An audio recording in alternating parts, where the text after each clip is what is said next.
Hello student, this is Anju ma'am from Maharaja Agarsen School, Hisar. Yesterday we discussed the journal entries and we completed the 1 to 3 question. Today we discuss the topic that is the discount. देखिए बेटा, हम लोगों ने कल discount समझा था कि discount की एंट्रीज कैसे बनाते हैं, लेकिन आज हम उन एंट्रीज को ही डिटेल में करेंगे। थोड़ा आप लोगों ने भी प्रैक्टिस की होगी, तो अब आप देखना कि आप भी क्या इसे उसी तरीके से समझ रहे हैं। जैसे ये देखो, इस क्वेश्चन में 3 एंट्रीज दिखाई दे रही हैं। Purchase goods from Vinod off the list price of 40,000 at 10% TD। आपको मैंने क्या कहा था कि अगर TD है तो आप उसको शो नहीं करते। तो हमारी एंट्री है परचेज्ड गुड्स फ्रॉम विनोद। अब इसमें 2 अकाउंट इफेक्ट हो रहे हैं, एक तो परचेज और एक हमारा हो रहा है विनोद। आपको पता है कि अगर नेम गिवन है तो आपने कैसे माल परचेज किया हुआ है, उधार परचेज किया हुआ है। तो purchase is your nominal account and nominal account में परचेज हमारा क्या है, एक्सपेंसेस है। तो हम परचेज को क्या करेंगे, डेबिट करेंगे। Purchase account debit to Vinod. कौन है, आपने विनोद से माल खरीदा तो विनोद गिवर है, तो गिवर को आप क्या करेंगे, क्रेडिट करेंगे। अब बात आती है कि हम अमाउंट कितनी डालें। तो 40,000 का 10% कितना बनता है आपके पास, 4,000। तो आप 4,000 माइनस करके आप 36,000 की एंट्री को प्रिपेयर करेंगे। Next is return goods to Vinod off the list price.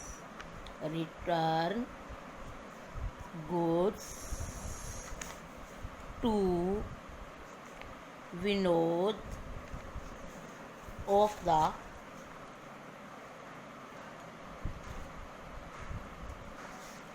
list price of ₹1,000। अब आपने 1,000 रुपये का माल विनोद को रिटर्न कर दिया। पहले तो आप देखिए कि ये क्या है, परचेज रिटर्न है और ये विनोद है।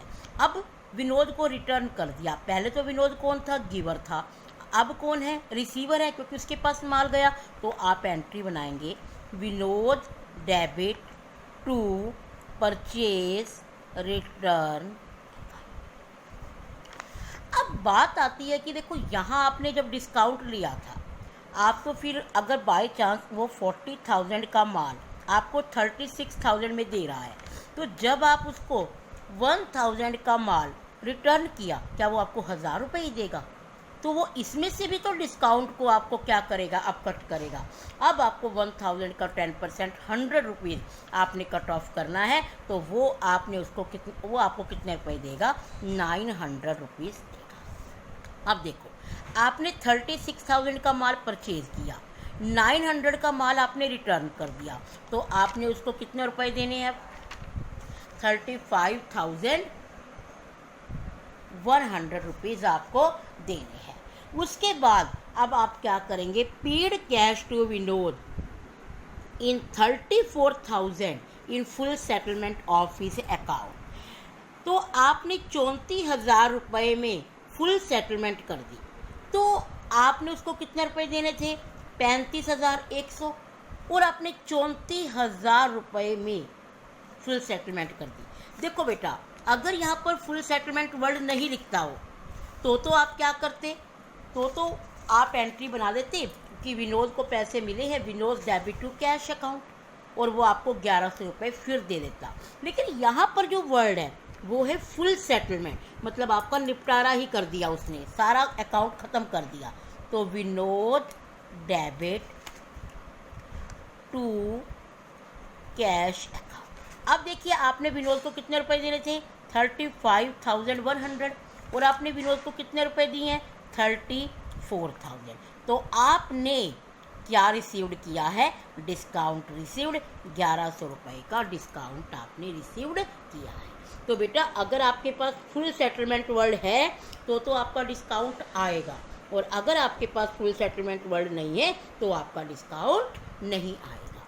अब आप नेक्स्ट क्वेश्चन देखिए। नेक्स्ट क्वेश्चन है सोल्ड गुड्स टू कैलाश। पहले तो इन दोनों को देखिए कि कैलाश को माल बेचा। अब कैलाश कौन है? रिसीवर है, और सेल आपकी क्या है? इनकम है। तो एंट्री क्या बनेगी? Kailash debit to sale account. अब बात आती है अमाउंट की, तो 1 लाख है और 15% का टीडी है, तो टीडी को आप पहले निकालिए। 1 लाख का 15% 15,000 आया, तो आपने कितने का माल बेचा है? 85,000 का माल बेचा है। फिर है Kailash return goods of the list price of 4,000। अब वही बात आ गई ना कि जब आपको पहले डिस्काउंट आपने दिया था, तो अब आप इसमें से भी डिस्काउंट को क्या करेंगे? कट ऑफ करेंगे।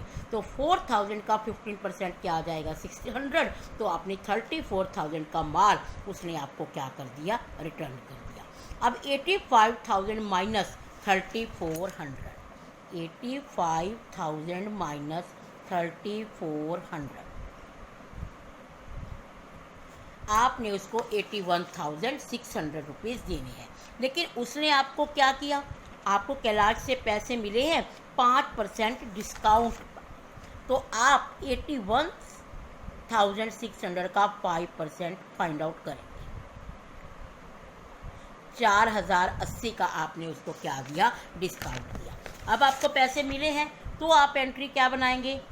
Cash account debit to Kailash.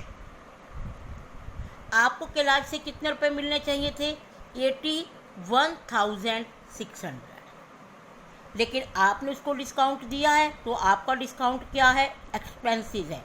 तो डिस्काउंट अलाउड अकाउंट डेबिट आपका 4,080 का क्या आ गया? डिस्काउंट आ गया। तो उसको करके 2, 5, 6 और 7, तो वो आपको 76,520 रुपीज़ देगा, और इतने का आपको उसको डिस्काउंट दोगे तो क्या।